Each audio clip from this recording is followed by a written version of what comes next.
અરવલ્લીના બાયડમાં ખોટી ઓળખથી જમીન કૌભાંડ ખોટા પાવર ઓફ એટર્ની મામલે ગુનો નોંધાયો છે। 3 શખ્સ સામે બાયડ પોલીસમાં નોંધાઈ ફરિયાદ મૃતકના નામે ખોટા દસ્તાવેજનો આક્ષેપ કરવામાં આવ્યો છે। ખોટી ઓળખ આપી સાક્ષી બન્યાનો આરોપ પોલીસે ગુનો નોંધી વધુ તપાસ શરૂ કરી છે।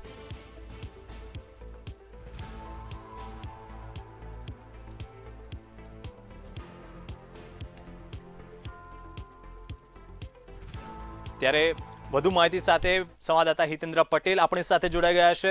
હિતેન્દ્ર, મસ્ત મોટું કૌભાંડ સામે આવ્યું છે, ખોટા દસ્તાવેજો આપવામાં આવ્યા છે, શું છે વધુ વિગતો?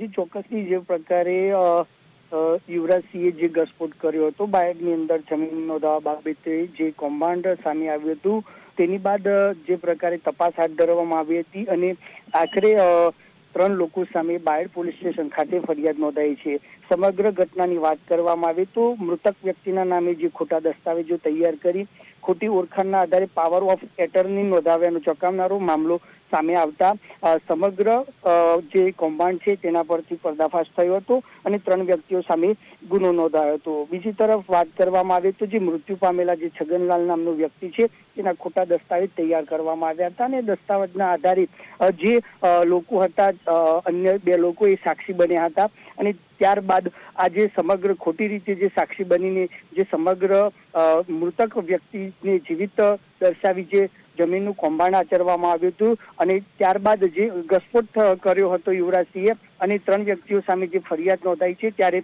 જમીન કરોડોની જમીનનું જે કૌભાંડ હતું એ સમગ્ર કૌભાંડ બહાર આવ્યું છે। હાલ તો બાયડ પોલીસે એક અજાણા ઇસમ તેમજ 2 વ્યક્તિઓ સામે ગુનો નોંધી તપાસ હાથ ધરી છે। જી, સમગ્ર માહિતી બદલ હિતેન્દ્ર, આપનો આભાર।